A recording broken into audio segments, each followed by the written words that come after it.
চাকুন্দি শ্রীরামকৃষ্ণ আশ্রমের বৈকালিক কথামৃত পাঠ ও আলোচনায় সকলকে স্বাগত জানাই।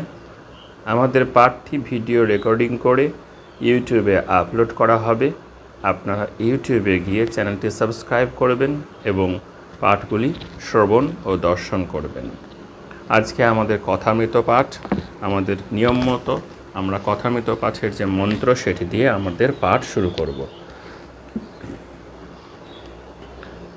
तव कथामृतं तप्तजीवनं कविभिरीडितं कल्मषापहं श्रवणमङ्गलं श्रीमदाततं भुवि गृह्णन्ति ये भूरिदा जनाः।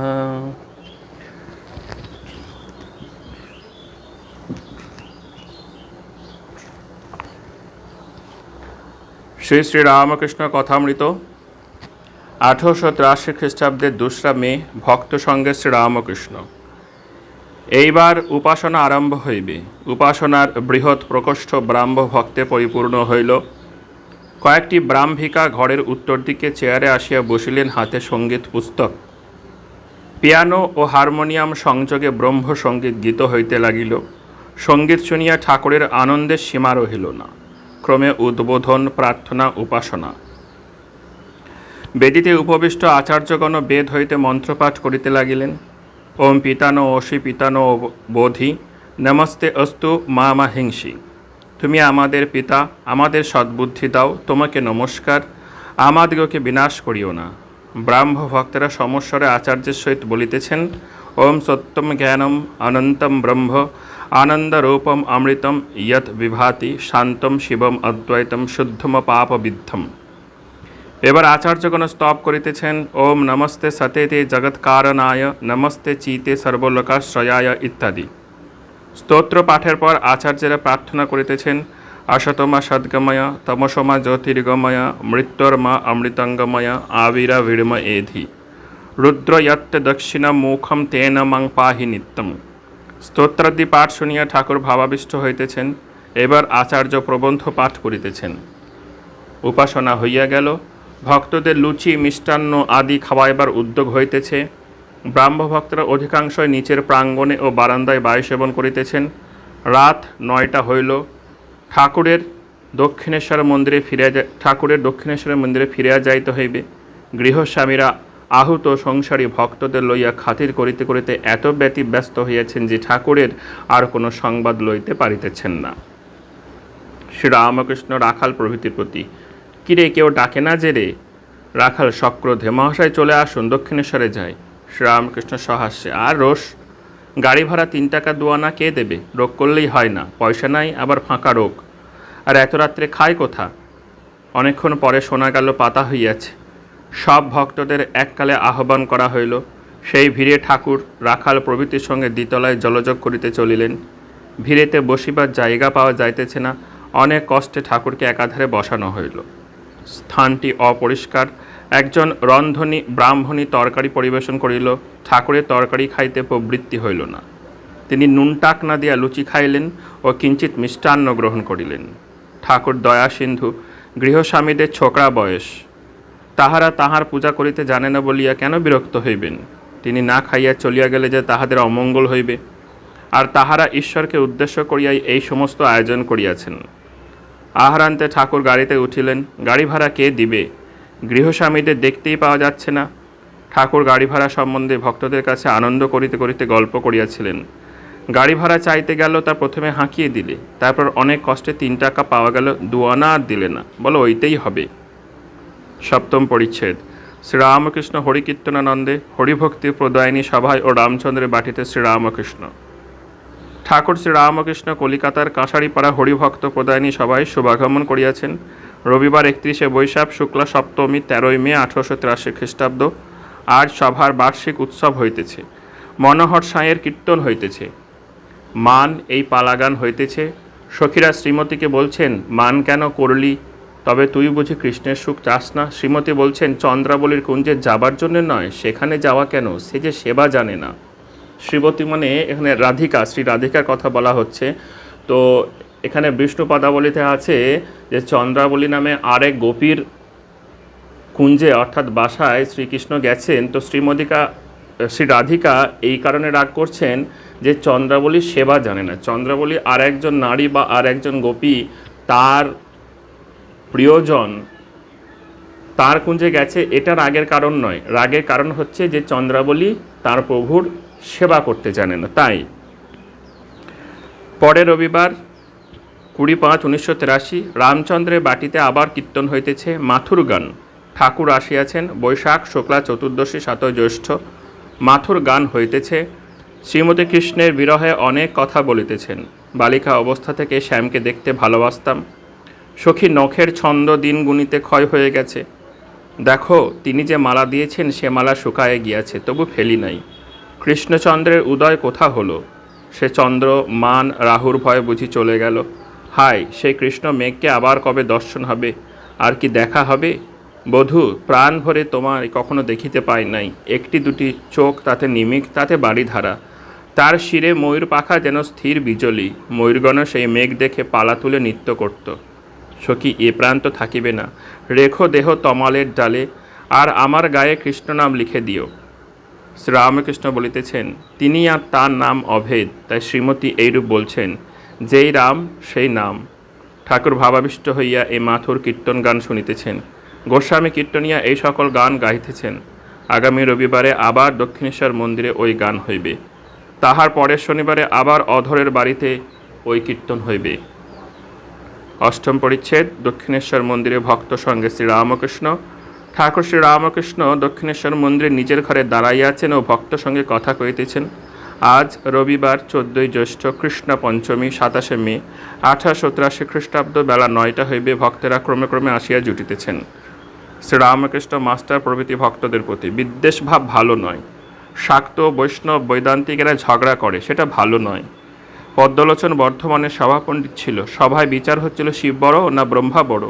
পদ্মলোচন বেশ বলেছিল, আমি জানি না, আমার সঙ্গে শিবেরও আলাপ নেই, ব্রহ্মারও আলাপ নেই। সকলের হাস্য। এই হচ্ছেন ঠাকুর শ্রীরামকৃষ্ণ। তাঁর শিক্ষা কি না, বিদ্বেষ ভাব ভালো নয়। শাক্ত বৈষ্ণব বেদান্তিক এরা ঝগড়া করে, সেটা ভালো নয়। শুধু হিন্দু মুসলমান খ্রিস্টান ঝগড়া নয়, শাক্ত বৈষ্ণব বেদান্তিক এরা সবাই ঝগড়া করে, এটা ভালো নয়। ঠাকুর উদাহরণ দিয়ে বলছেন, পদ্মলোচন বর্ধমানের সভাপণ্ডিত ছিল। সবাই বিচার হচ্ছিল শিব বড় না ব্রহ্মা বড়। পদ্মলোচন বেশ বলেছিল, আমি জানি না, আমার সঙ্গে শিবেরও আলাপ নেই, ব্রহ্মারও আলাপ নেই। এই ধরনের অযৌক্তিক আলাপ তর্ক বিতর্ক আমরা অনেক সময় করিয়ে থাকি। শিব বড় না ব্রহ্মা বড়, এই দেবতা বড় না ওই দেবতা বড়, ঠাকুর বড় না জেসাস বড়, স্বামীজি বড় নাকি অভেদানন্দ বড়। এই ধরনের আলোচনাগুলো অতি তুচ্ছ এবং খুব অযৌক্তিক। এই ধরনের তুলনার সঙ্গে আমাদের সময় নষ্ট না করাই ভালো। কাজেই এই বর্ধমানের পণ্ডিত পদ্মলোচন যে উত্তরটা দিয়েছেন সেটি খুব যৌক্তিক উত্তর, যে সেই শিববর্ণা ব্রহ্মর শিবেরও আলাপ নেই, আমার সঙ্গে ব্রহ্মারও আলাপ নেই। আমরা এই মাইথোলজিক্যাল ক্যারেক্টার বা পৌরাণিক চরিত্রগুলি বড্ড বেশি সময় নষ্ট করি, যেটা আমাদের বেদান্ত চর্চার পক্ষে অত্যন্ত ব্যাঘাত ঘটায়। কাজেই এই ধরনের চর্চাগুলোর কোনো মানে হয় না। ব্যাকুলতা থাকলে সব পথ দিয়ে তাকে পাওয়া যায়, তবে নিষ্ঠা থাকা ভালো। নিষ্ঠা ভক্তির আরেকটি নাম অব্যভিচারিণী ভক্তি। যেমন 1 ডেলে গাছ সোজা উঠেছে, ব্যভিচারিণী ভক্তি যেমন 5 ডেলে গাছ। গোপীদের এমনি নিষ্ঠা যে বৃন্দাবনের মোহনচোরা পিত ধরা পড়া রাখাল কৃষ্ণ ছাড়া আর কিছু ভালোবাসবে না। মথুরায় যখন রাজবেশ পাগড়ি মাথায় কৃষ্ণকে দর্শন করলে তখন তারা ঘোমটা দিলে আর বললে, ইনি আবার কে? এর সঙ্গে আলাপ করে আমরা কি দ্বিচারিণী হব? অর্থাৎ সেই একই কৃষ্ণ বৃন্দাবনের মোহনচোরা পিত ধরা পড়া রাখাল কৃষ্ণ ছাড়া আর কিছু ভালোবাসবে না। অর্থাৎ সেই একই কৃষ্ণ যখন মথুরায় রাজবেশে পাগড়ি মাথায় গোপীদের সামনে এলো, গোপীরা বললেন, না না, আমরা এই কৃষ্ণকে চাই না, আমরা বৃন্দাবনের সেই মোহনচূড়া পড়া পিত ধরা পড়া রাখাল কৃষ্ণকেই চাই। আমরা কি শেষে দ্বিচারিণী হব? অর্থাৎ ঠাকুর যেটা বোঝাতে চাইছেন, আমাদের ইষ্ট নিষ্ঠা থাকতেই হবে। স্ত্রী যে স্বামীর সেবা করে সেও নিষ্ঠা ভক্তি। দেবর ভাসুরকে খাওয়ায়, পা ধোয়ার জল দেয়, কিন্তু স্বামীর সঙ্গে অন্য সম্বন্ধ। সেইরূপ নিজের ধর্মতেও নিষ্ঠা হতে পারে, তা বলে অন্য ধর্মকে ঘৃণা করবে না, বরং তাদের সঙ্গে মিষ্ট ব্যবহার করবে। ঠাকুর গঙ্গা স্নান করিয়া কালীঘরে গিয়াছেন, সঙ্গে মাস্টার।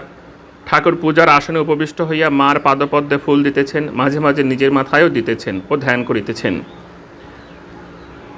অনেকক্ষণ পরে ঠাকুর আসন হইতে উঠিলেন, ভাবে বিভোর, নৃত্য করিতেছেন আর মুখে মার নাম করিতেছেন। বলিতেছেন, মা বিপদনাশিনী গো বিপদনাশিনী। দেহ ধারণ করলেই দুঃখ বিপদ, তাই বুঝি জীবকে শেখাইতেছেন তাহাকে বিপদ নাশিনী এই মহামন্ত্র উচ্চারণ করিয়া কাতর হইয়া ডাকিতে। অর্থাৎ দেহ ধারণ করলেই দুঃখ বিপদ আছে, এটা আমরা সকল দেহধারী জানি। তাই ঠাকুর কি আমাদের শেখাচ্ছেন যে বিপদে সেই বিপদ নাশিনীকে ডাকতে হয়। এইবার ঠাকুর নিজের ঘরের পশ্চিম বারান্দায় আসিয়া উপবিষ্ট হইয়াছেন। এখনও ভাবাবেশ রহিয়াছে। কাছে রাখাল, মাস্টার, নকুর বৈষ্ণব প্রভৃতি। নকুর বৈষ্ণবকে ঠাকুর 28-29 বৎসর ধরিয়া জানেন। যখন তিনি প্রথম কলিকাতায় আসিয়া ঝামাপুকুরে ছিলেন ও বাড়ি বাড়ি পূজা করিয়া বেড়াইতেন, তখন নকুর বৈষ্ণবের দোকানে আসিয়া মাঝে মাঝে বসিতেন ও আনন্দ করিতেন। পেনাটিতে রাঘব পণ্ডিতের মহোৎসব উপলক্ষে নকুর বাবাজি ইদানিং ঠাকুরকে প্রায় বর্ষে বর্ষে দর্শন করিতেন। নকুর ভক্ত বৈষ্ণব, মাঝে মাঝে তিনিও মহোৎসব দিতেন। নকুর মাস্টারের প্রতিবেশী। ঠাকুর ঝামাপুকুরে যখন ছিলেন গোবিন্দ চাটুর্যের বাড়িতে থাকিতেন। সেই পুরাতন বাটি নকুর মাস্টারকে দেখাইয়াছিলেন। ঠাকুর ভাবাবেশে গান গাইতেছেন। কীর্তন সদানন্দ ময়ীকালী মহাকালের মনমোহিনী, তুমি আপনি সুখে আপনি নাচো আপনি দামো করতালি। 2 নম্বর গান আমার মা তংহিতারা ইত্যাদি। গোলমেলে মাল রয়েছে, গোল ছেড়ে মাল বেছে নাও ইত্যাদি। মনো চলো যায় আর কাজ নাই তারার ও তালুকরে ইত্যাদি ইত্যাদি। শ্রীরামকৃষ্ণ ভক্তদের বলিতেছেন, সংসারীদের সম্মুখে কেবল দুঃখের কথা ভালো নয়, আনন্দ চাই। যাদের অন্নাভাব তারা দুদিন বরং উপোস করতে পারে, আর যাদের খেতে একটু বেলা হলে অসুখ হয় তাদের কাছে কেবল কান্নার কথা দুঃখের কথা ভালো নয়। বৈষ্ণবচরণ বলতো, কেবল পাপ পাপ এসব কি, আনন্দ করো। ঠাকুর আহারান্তে একটু বিশ্রাম করিতে না করিতেই মনোহর সায় গোস্বামী আসিয়া উপস্থিত। গোস্বামী পূর্বরাগ কীর্তন গান করিতেছেন। একটু শুনিতে শুনিতে ঠাকুর রাধার ভাবে ভাবাবিষ্ট। প্রথমেই গৌরচন্দ্রিকা কীর্তন, করতলে হাত, চিন্তিত গোড়া। আজ কেন চিন্তিত? বুঝি রাধার ভাবে হয়েছে ভাবিত।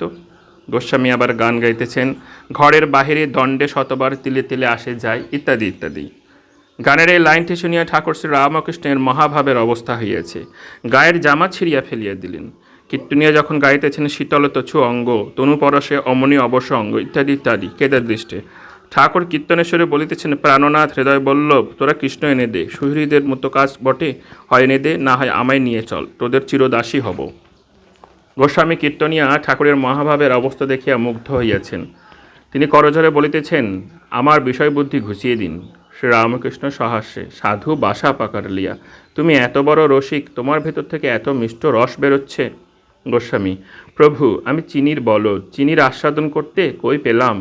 আবার কীর্তন চলিতে লাগিল। কীর্তনিয়া শ্রীমতীর দশা বর্ণনা করিতেছেন। কোকিল কুল কুরুবর্তী কলনাদম, কোকিলের কলনাদ শুনে শ্রীমতী বজ্রধ্বনি বলে মনে হচ্ছে, তাই জৈমিনীর নাম করছেন আর বলছেন, সখী কৃষ্ণ বিরহে এ প্রাণ থাকিবে না, রেখো দেহ তমালের ঢালে। গোস্বামী রাধা শ্যামের মিলন গান গাহিয়া কীর্তন সমাপ্ত করিলেন। কলিকাতায় বলরাম অধরের বাটিতে শ্রীরামকৃষ্ণ। ঠাকুর শ্রীরামকৃষ্ণ দক্ষিণেশ্বর মন্দির হইতে কলিকাতায় আসিতেছেন। বলরামের বাড়ি হইয়া অধরের বাড়ি চাইবেন, তারপর রামের বাড়ি চাইবেন। অধরের বাড়িতে মনোহর সাই কীর্তন হইবে, রামের বাড়িতে কথকতা হইবে। আজ শনিবার 20 জ্যৈষ্ঠ, কৃষ্ণা দ্বাদশী, 2রা জুন 1883 খ্রিস্টাব্দ। ঠাকুর গাড়ি করিয়া আসিতে আসিতে রাখাল ও মাস্টার প্রভৃতি ভক্তদের বলিতেছেন, দেখো তার উপর ভালোবাসা এলে পাপ টাপ সব পালিয়ে যায়। সূর্যের তাপে যেমন মেঠো পুকুরের জল শুকিয়ে যায়, বিষয়ের উপর কামিনী কাঞ্চনের উপর ভালোবাসা থাকলে হয় না, সন্ন্যাস করলেও হয় না যদি বিষয় আসক্তি থাকে। যেমন থুতু ফেলে আবার থুতু খাওয়া। কিয়ৎক্ষণ পরে গাড়িতে ঠাকুর আবার বলিতেছেন, ব্রহ্মজ্ঞানীরা সাকার মানে না, সহাস্যে। নরেন্দ্র বলে পুত্তলিকা, আবার বলে উনি এখনও কালীঘরে যান। ঠাকুর বলরামের বাড়ি আসিয়াছেন। ঠাকুর হঠাৎ ভাবাবিষ্ট হইয়াছেন। উনি বুঝি দেখিতেছেন ঈশ্বরী জীব জগৎ হইয়া রহিয়াছেন, ঈশ্বরী মানুষ হইয়া বেড়াইতেছেন। জগন্মাতাকে বলিতেছেন, মা এ কি দেখাচ্ছ? থামো, আবার কত কি। রাখাল ঠাকালকে দিয়ে কি দেখাচ্ছ? রূপটুপ সব উড়ে গেল। তা মা, মানুষ তো কেবল খোলটা বই তো নয়, চৈতন্য তোমারই। মা, ইদানিং ব্রহ্মজ্ঞানীরা মিষ্টরস পায় নাই, চোখ শুকনো, মুখ শুকনো, প্রেম ভক্তি না হলে কিছুই হবে না। মা, তোমাকে বলেছিলাম একজনকে সঙ্গী করে দাও আমার মতো, তাই বুঝি রাখালকে দিয়েছো? আপনারা জানেন রাখাল মহারাজ বা স্বামী ব্রহ্মানন্দ পরবর্তীকালের রামকৃষ্ণ মঠ মিশনের প্রথম মহাধ্যক্ষ বা প্রেসিডেন্ট মহারাজ হয়েছিলেন। তিনি বিবাহিত ছিলেন এবং এক সন্তানের জননী ছিলেন, এক সন্তানের জনক যদিও ছিলেন, কিন্তু শ্রী রামকৃষ্ণ তাকে মানসপুত্র বলে মনে করতেন। তাই তিনি কালীকে বলছেন যে, তোকে বলেছিলাম একজনকে সঙ্গী করে দাও আমার মতো, তাই বুঝি রাখালকে দিয়েছো? ঠাকুর অধরের বাড়ি আসিয়াছেন। মনোহর সাই কীর্তনের আয়োজন হইতেছে। অধরের বৈঠকখানায় অনেকগুলি ভক্ত ও প্রতিবেশী ঠাকুরকে দর্শন করিতে আসিয়াছেন। সকলের ইচ্ছা ঠাকুর কিছু বলেন। শ্রীরামকৃষ্ণ ভক্তদের প্রতি। সংসার আর মুক্তি দুই ঈশ্বরের ইচ্ছা, তিনিই সংসারে অজ্ঞান করে রেখেছেন। আবার তিনি ইচ্ছা করে যখন ডাকবেন তখন মুক্তি হবে। ছেলে খেলতে গেছে, খাবার সময় মা ডাকে। যখন তিনি মুক্তি দেবেন তখন তিনি সাধুসঙ্গ করিয়ে নেন, আবার তাকে পাবার জন্য ব্যাকুলতা করে দেন। প্রতিবেশী: মহাশয়, কীরকম ব্যাকুলতা? শ্রীরামকৃষ্ণ: কর্ম গেলে কেরানির যেমন ব্যাকুলতা হয়, সে যেমন রোজ অফিসে অফিসে ঘুরে আর জিজ্ঞাসা করে, হ্যাঁ গা, কোনো কর্মখালি হয়েছে? ব্যাকুলতা হলে ছটফট করে, কিসে ঈশ্বরকে পাবো। গোপে চারা পায়ের ওপর পা দিয়ে বসে আছেন, পান চিবুচ্ছেন, কোনো ভাবনা নেই, এরূপ অবস্থা হলে ঈশ্বর লাভ হয় না। প্রতিবেশী: সাধুসঙ্গ হলে এই ব্যাকুলতা হতে পারে। শ্রীরামকৃষ্ণ: হ্যাঁ, হতে পারে, তবে পাষণ্ডের হয় না। সাধুর কমণ্ডল চারধাম করে এলো, তবু যেমন তেতো তেমনি তেতো। এইবার কীর্তন আরম্ভ হইয়াছে। গোস্বামী কলহান্তরিতা গাহিতেছেন। শ্রীমতী বলছেন, সখী প্রাণ যায়, কৃষ্ণ এনে দে। সখী: রাধে কৃষ্ণ মেঘে বরিশন হতো, কিন্তু তুই মান ঝঞ্ঝাবাতে মেঘ ঘুরাইলি। তুই কৃষ্ণ সুখে সুখী নোস, তাহলে মান করবি কেন? শ্রীমতী: সখী, মান তো আমার নয়, যার মান তার সঙ্গে গেছে। শ্রীমতী ললিতা শ্রীমতীর হয়ে দুটো কথা বলছেন, সবহ মিলি কৈলি প্রীতি ইত্যাদি ইত্যাদি। এবার কীর্তনে গোস্বামী বলছেন যে সখীরা রাধাকুণ্ডের নিকট শ্রীকৃষ্ণকে অন্বেষণ করিতে লাগিল। তারপর যমুনা পরিণে শ্রীকৃষ্ণ দর্শন, শ্রীদাম সুদাম মধুমঙ্গল সঙ্গে, বৃন্দার সহিত শ্রীকৃষ্ণের কথা, শ্রীকৃষ্ণের যোগীবেশ, জটিলা সংবাদ, রাধার ভিক্ষাদান, রাধার হাত দেখে যোগীর গণনা ও ফাঁড়া কথন, কাত্যায়নী পূজা যাওয়ার আয়োজন কথা ইত্যাদি ইত্যাদি। কীর্তন সমাপ্ত হইল। ঠাকুর শ্রীরামকৃষ্ণ ভক্ত সঙ্গে আলাপ করিতেছেন। শ্রীরামকৃষ্ণ: গোপীরা কাত্যায়নী পূজা করেছিলেন, সকলেই সেই মহামায়ের আদ্যাশক্তির অধীনে। অবতার আদি পর্যন্ত মায়া আশ্রয় করে তবে লীলা করেন, তাই তার আদ্যাশক্তির পূজা করেন। দেখো না, রাম সীতার জন্য কত কেঁদেছেন, পঞ্চভূতের ফাঁদে ব্রহ্ম পড়ে কাঁদে। হিরণ্যাক্ষকে বধ করে বরাহ অবতার ছানাপোনা নিয়েছিলেন, আত্মবিস্মৃত হয়ে তাদের মায় দিচ্ছিলেন। দেবতারা পরামর্শ করে শিবকে পাঠিয়ে দিলেন। শিব শূলের আঘাতে বরাহের দেহ ভেঙে দিলেন, তবে তিনি স্বধামে চলে গেলেন। শিব জিজ্ঞাসা করেছিলেন, তুমি আত্মবিস্মৃত হয়ে আছো কেন? তাতে তিনি বলেছিলেন, আমি বেশ আছি। অধরের বাটি হইয়া এবার ঠাকুর রামের বাটিতে গমন করিতেছেন। সেখানে কথক ঠাকুরের মুখে উদ্ধব সংবাদ শুনিলেন। রামের বাটিতে কেদারাদি ভক্তগণ উপস্থিত ছিলেন। দশম পরিচ্ছেদ। ঠাকুর অধরের বাটি হইতে কলহান্তরিত কীর্তন শ্রবণ করিয়া রামের বাড়ি আসিয়াছেন, শিমুলিয়া মধুরায়ের গলি। রামচন্দ্র ডাক্তারি শিক্ষা করিয়া ক্রমে মেডিকেল কলেজে সহকারী মেডিকেল এক্সামিনার হইয়াছিলেন ও সায়েন্স অ্যাসোসিয়েশনের রসায়নশাস্ত্রের অধ্যাপক ছিলেন। তিনি সোপার্জিত অর্থে বাড়িটি নির্মাণ করিয়াছেন। এই স্থানে ঠাকুর কয়েকবার শোভাগমন করিয়াছিলেন, তাই ভক্তদের কাছে এটি আজ মহাতীর্থস্থান। রামচন্দ্র শ্রীগুরুর করুণা বলে বিদ্যার সংসার করিতে চেষ্টা করিতেন। ঠাকুর দশমুখে রামের সুখ্যাতি করিতেন, বলিতেন, রাম বাড়িতে ভক্তদের স্থান দেয়, কত সেবা করে। তার বাড়ি ভক্তদের একটি আড্ডা। নিত্যগোপাল, লাটু, তারক, শিবানন্দ রামচন্দ্রের একরকম বাড়ির লোক হইয়া গিয়াছিলেন। তাহার সহিত অনেক দিন একসঙ্গে বাস করিয়াছিলেন। আর বাড়িতে নারায়ণের নিত্য সেবা। রাম ঠাকুরকে বৈশাখী পূর্ণিমার দিন, ফুলদরের দিন এই ভদ্রাসন বাটিতে পূজার্থে প্রথম লইয়া আসেন। প্রায় প্রতি বর্ষে ওই দিনে ঠাকুরকে লইয়া গিয়া ভক্তদের লইয়া মহোৎসব করিতেন। রামচন্দ্রের সন্তান প্রতিম শিষ্যরা এখনও অনেকে ওই দিনে উৎসব করেন। আজ রামের বাড়ির উৎসব, প্রভু আসিবেন। রাম শ্রীমৎ ভাগবত কথামৃত তাহাকে শোনাইবার আয়োজন করিয়াছেন। ছোট উঠান, কিন্তু তাহার ভিতরে কত পরিপাটি। বেদী রচনা হইয়াছে, তাহার উপর কত ঠাকুর উপবিষ্ট। রাজা হরিশ্চন্দ্রের কথা হইতেছে। এমন সময় বলরাম ও অধরের বাড়ি হইয়া ঠাকুর আসিয়া উপস্থিত। রামচন্দ্র আগুয়ান হইয়া ঠাকুরের পদধূলি মস্তকে গ্রহণ করিলেন ও তাহার সঙ্গে সঙ্গে আসিয়া বেদীর সম্মুখে তাহার পূর্ব হইতে নির্দিষ্ট আসনে বসাইলেন। চতুর্দিকে ভক্তেরা, কাছে মাস্টার। রাজা হরিশ্চন্দ্রের কথা চলিতে লাগিল। বিশ্বামিত্র বলিলেন, মহারাজ, আমাকে স্বসাগরা পৃথিবী দান করিয়াছ, অতএব ইহার ভিতর তোমার স্থান নাই। তবে কাশীধামে তুমি থাকিতে পারো, সে মহাদেবের স্থান। চলো, তোমাকে তোমার সহধর্মিণী শৈবা ও তোমার পুত্র সহিত সেখানে পৌঁছাইয়া দিই। সেইখানে গিয়া তুমি দক্ষিণা জোগাড় করিয়া দিবে। এই বলিয়া রাজাকে লইয়া ভগবান বিশ্বামিত্র কাশীধাম অভিমুখে যাত্রা করিলেন। কাশীতে পৌঁছিয়া সকলে বিশ্বেশ্বর দর্শন করিলেন। বিশ্বেশ্বর দর্শন কথা হইবা মাত্র ঠাকুর একেবারে ভাবাবিষ্ট। শিব শিব এই কথা অস্পষ্ট উচ্চারণ করিতেছেন। রাজা হরিশ্চন্দ্র দক্ষিণে দিতে পারিলেন না, কাজে কাজে শৈবাকে বিক্রয় করিলেন। পুত্র রহিতাশ্ব শৈবার সঙ্গে রহিলেন। কথক ঠাকুর শৈবার প্রভু ব্রাহ্মণের বাড়ি রহিতাশ্বের পুষ্পচয়নের কথা ও সর্পদংশন কথাও বলিলেন। সেই তমসাচ্ছন্ন কালরাত্রে সন্তানের মৃত্যু হইল। সৎকার করিবার কেহ নাই। বৃদ্ধ ব্রাহ্মণ প্রভু শয্যা ত্যাগ করিয়া উঠিলেন না। শৈবা একাকী পুত্রের শবদেহ ক্রয় করিয়া শ্মশানভূমিকে আসিতে লাগিলেন। মাঝে মাঝে মেঘ গর্জন ও অশনিপাত, নিবিড় অন্ধকার যেন বিদীর্ণ করিয়া এক একবার বিদ্যুৎ খেলিতেছিল। শৈব্যা ভয়াকুলা শোকাকুলা রোদন করিতে করিতে আসিতেছেন। হরিশ্চন্দ্র দক্ষিণের টাকা সমস্ত হয় নাই বলিয়া চণ্ডালের কাছে নিজেকে বিক্রয় করিয়াছেন। তিনি শ্মশানে চণ্ডাল হইয়া বসিয়া আছেন, কড়ি লইয়া সৎকার কার্য সম্পাদন করিবেন। কত শবদেহ জ্বলিতেছে, কত ভস্মাবশেষ হইয়াছে। সেই অন্ধকার রজনীতে শ্মশান কি ভয়ঙ্কর হইয়াছে। শৈব্যা সেই স্থানে আসিয়া রোদন করিতেছেন। সেই ক্রন্দন বর্ণনা শুনিলে কাহার না হৃদয় বিদীর্ণ হয়, কোনো দেহধারী জীবের হৃদয় বিগলিত না হয়। সমবেত শ্রোতাগণ হাহাকার করিয়া কাঁদিতেছেন। ঠাকুর কি করিতেছেন? স্থির হইয়া শুনিতেছেন, একেবারে স্থির। একবার মাত্র চক্ষের কোণে একটি বায়ুবিন্দু উদ্গত হইল, সেটি মুছিয়া ফেলিলেন। অস্থির হইয়া হাহাকার করিলেন না কেন? শেষে বিশ্বামিত্রের আগমন, রোহিতাস্যের জীবনদান, সকলের বিশ্বেশ্বর দর্শন ও হরিশ্চন্দ্রের পুনরায় রাজ্যপ্রাপ্তি বর্ণনা করিয়া কথক ঠাকুর কথা সাঙ্গ করিলেন। ঠাকুর বেদীর সম্মুখে বসিয়া অনেকক্ষণ হরিকথা শ্রবণ করিলেন। কথা সাঙ্গ হইলে তিনি বাহিরের ঘরে গিয়ে বসলেন। চতুর্দিকে ভক্তমণ্ডলী, কথক ঠাকুরও কাছে আসিয়া বসলেন। ঠাকুর কথককে বলিতেছেন, কিছু উদ্ধব সংবাদ বলো।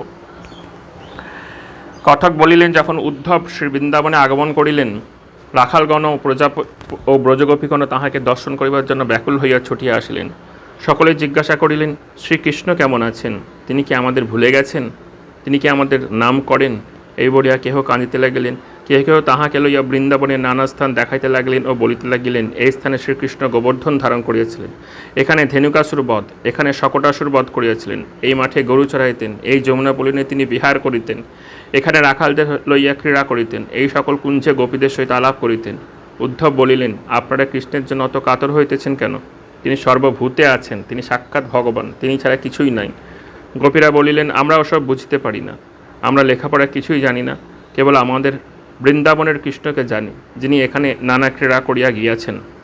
উদ্ধব বলিলেন, তিনি সাক্ষাৎ ভগবান, তাকে চিন্তা করিলে আর এ সংসারে আসিতে হয় না, জীব মুক্ত হয়ে যায়। গোপীরা বলিলেন, আমরা মুক্তি এসব কথা বুঝি না, আমরা আমাদের প্রাণের কৃষ্ণকে দেখিতে চাই।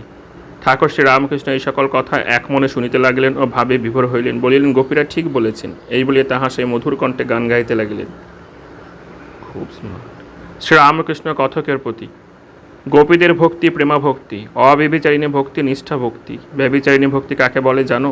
জ্ঞান মিশ্র ভক্তি। যেমন কৃষ্ণই সব হয়েছেন, তিনি পরব্রহ্ম, তিনি রাম, তিনি শিব, তিনি শক্তি, কিন্তু ও জ্ঞানটুকু প্রেমাভক্তির সঙ্গে মিশ্রিত নয়। দ্বারকায় হনুমান এসে বললে, সীতা রাম দেখব। ঠাকুর রুক্মিণীকে বললেন, তুমি সীতা হয়ে বসো, তা না হলে হনুমানের কাছে রক্ষা নাই। পাণ্ডবরা যখন রাজসীয় যজ্ঞ করেন, তখন যত রাজা সব যুধিষ্ঠিরকে সিংহাসনে বসিয়ে প্রণাম করতে লাগলো। বিভীষণ বলিলেন, আমি এক নারায়ণকে প্রণাম করবো, আর কারুকে করব না। তখন ঠাকুর নিজে যুধিষ্ঠিরকে ভূমিষ্ঠ হয়ে প্রণাম করতে লাগলেন। তবে বিভীষণ রাজমুকুট শুদ্ধ সাষ্টাঙ্গ হয়ে যুধিষ্ঠিরকে প্রণাম করে। কীরকম জানো? যেমন বাড়ির বউ দেওর, ভাসুর, শ্বশুর, স্বামী সকলকে সেবা করে, পা ধোবার জল দেয়, গামছা দেয়, পিড়ে পেতে দেয়, কিন্তু এক স্বামীর সঙ্গে অন্যরকম সম্বন্ধ। ঠাকুর এই কথার মাধ্যমে আমাদের ইষ্টনিষ্ঠার কথা বোঝাচ্ছেন। ইষ্টনিষ্ঠা খুব গুরুত্বপূর্ণ, অর্থাৎ তুমি অনেক দেবতার পুজো করতে পারো, কিন্তু নিজে ইষ্টের সঙ্গে সম্পর্কটা অন্যরকম, গভীর, আত্মিক। এই প্রেমা ভক্তিতে দুটি জিনিস আছে, অহংতা আর মমতা। যশোদা ভাবতেন, আমি না দেখলে গোপালকে কে দেখবে, তাহলে গোপালের অসুখ করবে। কৃষ্ণকে ভগবান বলে যশোদার বোধ ছিল না। আর মমতা, আমার জ্ঞান, আমার গোপাল। উদ্ধব বললেন, মা, তোমার কৃষ্ণ সাক্ষাৎ ভগবান, তিনি জগৎ চিন্তামণি, তিনি সামান্য নন। যশোদা বললেন, ওরে, তোদের চিন্তামণি নয়, আমার গোপাল কেমন আছে জিজ্ঞাসা করছি, চিন্তামণি না, আমার গোপাল। গোপীদের কি নিষ্ঠা! মথুরায় দাড়ি খেয়ে অনেক কাকতি মিনতি করে সবাই ঠুকলো, দাড়ি কৃষ্ণের কাছে তাদের লয়ে গেল, কিন্তু পাগড়ি বাঁধা শ্রীকৃষ্ণকে দেখে তারা হেঁটমুখ হয়ে রইল। পরস্পর বলতে লাগলো, এ পাগড়ি বাঁধা আবার কি? এর সঙ্গে আলাপ করলে আমরা কি শেষে দ্বিচারিণী হব? আমাদের পিত ধরা মোহন চোরা পড়া সেই প্রাণবল্লভ কোথায়? দেখেছ এদের কি নিষ্ঠা! বৃন্দাবনের ভাবই আলাদা। শুনেছি দ্বারকার কাছে লোকেরা অর্জুনের কৃষ্ণকে পূজা করে, তারা রাধা চায় না। ভক্ত কোনটি ভালো, জ্ঞান মিশ্রিত ভক্তি না প্রেমা ভক্তি? শ্রীরামকৃষ্ণ, ঈশ্বরে খুব ভালোবাসা না হলে প্রেমা ভক্তি হয় না। আর আমার জ্ঞান, 3 বন্ধু বন দিয়ে যাচ্ছে, বাঘ এসে উপস্থিত। একজন বললে, ভাই, আমরা কি সব মারা গেল? একজন বললে, কেন মারা যাব কেন, সে এসো ঈশ্বরকে ডাকি। আর একজন বললে, না, তাকে আর কষ্ট দিয়ে কি হবে, এসো এই গাছে উঠে পড়ি। যে লোকটি বললে আমরা মারা গেলুম, সে জানে না যে ঈশ্বর রক্ষাকর্তা আছেন। যে বললে এসো আমরা ঈশ্বরকে ডাকি, সে জ্ঞানী, তার বোধ আছে যে ঈশ্বর সৃষ্টি স্থিতি প্রলয় সব করছেন। আর যে বললে তাকে কষ্ট দিয়ে কি হবে, এসো গাছে উঠি, তার ভেতরে প্রেম জন্মেছে, ভালোবাসা জন্মেছে, তা প্রেমের স্বভাবই এই, আপনাকে বড় মনে করে আর প্রেমের পাত্রকে ছোট মনে করে। পাছে তার কষ্ট হয়, কেবল এই ইচ্ছা যে যাকে সে ভালোবাসে তার পায়ে কাঁটাটি পর্যন্ত না ফোটে। ঠাকুর ও ভক্তদিগকে রাম উপরে লইয়া গিয়া নানাবিধ মিষ্টান্ন দিয়া সেবা করিলেন। ভক্তেরাও মহানন্দে প্রসাদ পাইলেন।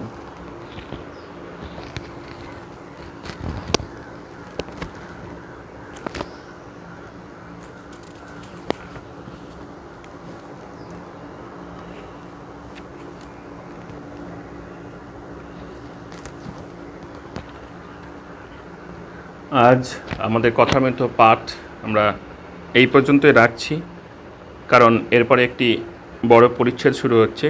আমরা আগামী দিনেই এই পরিচ্ছেদটি শুরু করব। আজ আমাদের পাঠ এই পর্যন্তই। আপনাদেরকে অনুরোধ, প্রাকৃতিক দুর্যোগ না থাকলে আশ্রমে এসে পাঠ শ্রবণ করবেন। প্রত্যক্ষ পাঠ শ্রবণের আলাদাই আনন্দ।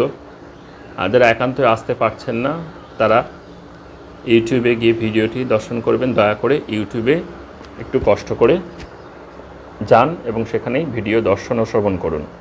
ধন্যবাদ। ওম শান্তি শান্তি শান্তি। হরি ওম তৎসৎ। শ্রীরামকৃষ্ণার্পণমস্তু।